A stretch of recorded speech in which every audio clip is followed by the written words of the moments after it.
প্রতিষ্ঠাবার্ষিকী উপলক্ষে আয়োজিত আজকের এই চিকিৎসক সমাবেশের সম্মানিত সভাপতি, ড্যাবের সভাপতি ডক্টর হারুন রশিদ, আমাদের মাঝে আজকে এখানে প্রধান অতিথি হয়ে উপস্থিত আছেন বাংলাদেশের সম্মানিত মাননীয় প্রধানমন্ত্রী, যার দিকে সমগ্র বাংলাদেশের মানুষ তাকিয়ে আছে বাংলাদেশের ভবিষ্যৎ উজ্জ্বল হওয়ার জন্যে।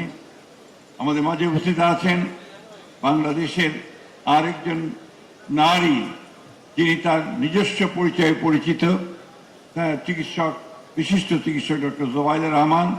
সম্মানিত মন্ত্রীবর্গ, সম্মানিত চিকিৎসকবর্গ, ড্যাবের নেতৃবৃন্দ, প্রিয় ভাই বোনেরা, আসসালামু আলাইকুম। আমি আমার বক্তব্য অত্যন্ত সংক্ষিপ্ত করব, কারণ সময় অনেক চলে গেছে। আমি প্রথমে ধন্যবাদ জানাতে চাই আমাদের ড্যাবের সকল স্তরের নেতৃবৃন্দকে এবং সদস্যদেরকে, কারণ ড্যাব প্রতিষ্ঠিত হওয়ার পর থেকেই প্রতিটি ক্ষেত্রে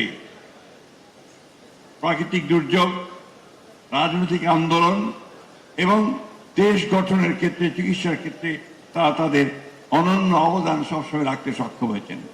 বিশেষ করে আমি তাদেরকে ধন্যবাদ জানাতে চাই যে বিভিন্ন প্রাকৃতিক দুর্যোগে ড্যাবের সদস্যরা যেভাবে ঝাঁপিয়ে পড়েছেন মানুষের চিকিৎসার জন্য। বিশেষ করে যখন কোভিডের যে আক্রমণ শুরু হয়, সেই সময়ে তারা জীবনকে বাজি রেখে ঝুঁকির মধ্যেও চিকিৎসা প্রদান করেছেন। রোহিঙ্গার থেকে যখন আপনার মিয়ানমার থেকে রোহিঙ্গারা আসতে শুরু করে, সেইখানে তাদের চিকিৎসা প্রদানের জন্য ড্যাব যে চিকিৎসা কেন্দ্র করেছিলেন, সেটা দীর্ঘদিন ধরে এটা চলেছে। আমরা তাদেরকে সেই জন্য আন্তরিকভাবে ধন্যবাদ এবং কৃতজ্ঞতা জানাই। আমি বিশেষ করে এই জন্য জানাতে চাই যে রাজনৈতিক আন্দোলন, যেটা আমাদের প্রায় 15-16 বছর ধরে ফ্যাসিস্টদের বিরুদ্ধে যেটা আমরা আন্দোলন করেছি, সেই আন্দোলনে ড্যাব বিশিষ্ট ভূমিকা পালন করেছে। আমি আরো ধন্যবাদ জানাতে চাই আমাদের সেই সমস্ত চিকিৎসকদের যারা আমাদের মহান নেত্রী দেশনেত্রী বেগম খালেদা জিয়ার চিকিৎসা করেছেন নিরলসভাবে দীর্ঘদিন ধরে, যেন আমি তাদেরকে আন্তরিকভাবে ধন্যবাদ।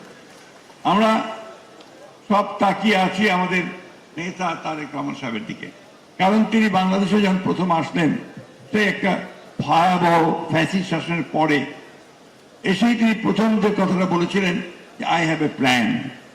সেই প্ল্যান তিনি শুরু করেছেন নির্বাচনের পরে, নির্বাচিত হওয়ার পর থেকে। আপনারা নিশ্চয়ই লক্ষ্য করেছেন যে তার প্রতিটি পদক্ষেপ হচ্ছে জনগণের কল্যাণের জন্য, দেশের কল্যাণের জন্য। এবং আজকে চিকিৎসা ক্ষেত্রে বাজেটে সবচেয়ে বড়, যে অতীতের চাইতে সবচেয়ে বড় আপনার যে বরাদ্দ প্রদান করা হয়েছে, সেটাও এই তারেক রহমান সাহেবের নেতৃত্বে করা হয়েছে। আমরা আশা করছি যে আগামী 5 বছরে চিকিৎসা ক্ষেত্রে যে বরাদ্দ, সেই বরাদ্দ জিডিপির প্রায় 5% এগিয়ে পৌঁছাবেন তিনি ঘোষণা দিয়েছেন। আমাদের সবসময় একটা কথা মনে রাখতে হবে যে আপনারা নিশ্চয়ই খেয়াল করেছেন যে এটা বোধহয় ভবিতব্য, আমার কাছে মনে হয় এটা বোধহয় নিয়তির মতো, যে আওয়ামী লীগ যখন দেশ ধ্বংস করে দেয়, সেই ধ্বংসের পরে সেই ধ্বংসস্তূপ থেকে দেশকে গড়ে তোলার দায়িত্বটা বিএনপির উপরে পড়ে। এবং তখন শহীদ প্রেসিডেন্ট জিয়াউর রহমান সাহেব একইভাবে 1975 সালে সেই ধ্বংসস্তূপের পর থেকে দেশকে গড়ে তুলেছিলেন। একইভাবে দেশনেত্রী বেগম খালেদা জিয়াও দেশকে গড়ে তুলেছেন। আজকে আবার এই দায়িত্ব এসে পড়েছে তাদেরই পুত্র, আমাদের সকলের, যার দিকে তাকিয়ে আছি, জনাব তারেক রহমানের দিকে। এবং এই কথাটা আমি যে এখানে শুধু এমনি বলছি তা না, প্রত্যেকটা মানুষ বিশ্বাস করে এই কয়েক মাসের মধ্যে আপনার যে চলাচল, আপনার যে অ্যাটিটিউড, আপনি জনগণের সামনে যে জিনিসটা তুলে ধরতে পেরেছেন, যে অত্যন্ত সরলতার সঙ্গে, সহজের সঙ্গে, অত্যন্ত আপনার মিতব্যয়িতার সঙ্গে কিভাবে চলতে হয়, কিভাবে এগোতে হয়, সে জিনিসটা আপনি তুলে ধরতে সক্ষম হয়েছেন। আমি বিশ্বাস করি যে আপনার এই নেতৃত্বে আমরা আবার জেগে উঠতে সক্ষম হব। একটা কথা আজকে না বলে পারছি না, যখন এই পথ চলা শুরু হয়েছে, দেশকে নতুন করে গড়ে তুলবার জন্য আমাদের নেতা জনাব তারেক রহমান সাহেব কাজ শুরু করেছেন। চতুর্দিকে একটা নতুন করে দেশ গড়বার আন্দোলন শুরু করতে যাচ্ছেন। সেই সময় একটা মহল আবার দেশকে অস্থির করে তুলবার চেষ্টা করছে। এটা অত্যন্ত দুঃখজনক। আমরা যখন একটা পার্লামেন্টারি সিস্টেম এবং গভর্নমেন্টের মধ্যে গিয়ে পার্লামেন্টের মধ্যে দিয়ে সমস্যার সমাধান করতে চাই, তখন সেই মহলটি রাজপথে নেমে আজকে অত্যন্ত আমি মনে করি যে এটা একেবারে অন্যায়ভাবে তারা এই কাজটি করছেন, দেশকে আবার একটা অস্থিতিশীল অবস্থায় নিয়ে যাওয়ার জন্য। আমি প্রথমে এই জন্যই বললাম যে আমাদের সকলের অত্যন্ত সজাগ এবং সচেতন থাকতে হবে। আমরা অতীতেও দেখেছি, যখনই দেশ উপরে উঠতে থাকে তখনই একটা মহল জাতীয় এবং আন্তর্জাতিক চক্রান্তের মধ্যে দিয়ে আবার সেটাকে পেছনে ফিরে দেয়। আজকে সেই জন্যই আমি আপনাদের কাছে, এখানে যারা উপস্থিত আছেন, আপনারা সবচেয়ে উচ্চশিক্ষিত মানুষ সমাজের এবং দেশের সবচেয়ে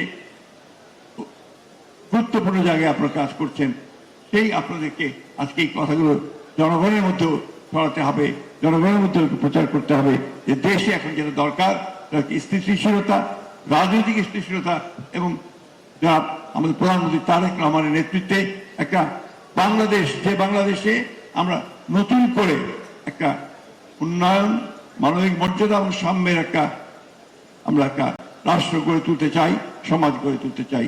আসুন সেই লক্ষ্যে আপনাদের এই সমাবেশকে আমরা শপথ নেই যে আমরা জনাব তারেক রহমানের নেতৃত্বে আমরা আমাদের নতুন বাংলাদেশ গড়ব, আমরা দেশ গড়ব এবং সেটা থাকবে আমাদের যে নীতি, যে ঘোষণা, স্লোগান, সবার আগে বাংলাদেশ।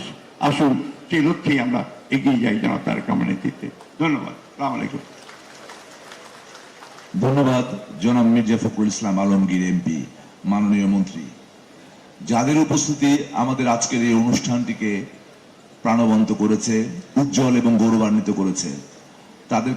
তাদের সকলকে জানাই ডক্টরস অ্যাসোসিয়েশন অব বাংলাদেশ ড্যাবের পক্ষ থেকে আন্তরিক কৃতজ্ঞতা। বিশেষ করে জনাব নুরুল ইসলাম মনি এমপি, মাননীয় হুইপ জাতীয় সংসদ, জনাব ইসমাইল জবিউল্লাহ, মাননীয় প্রধানমন্ত্রীর সংস্থাপন মন্ত্রণালয় বিষয়ক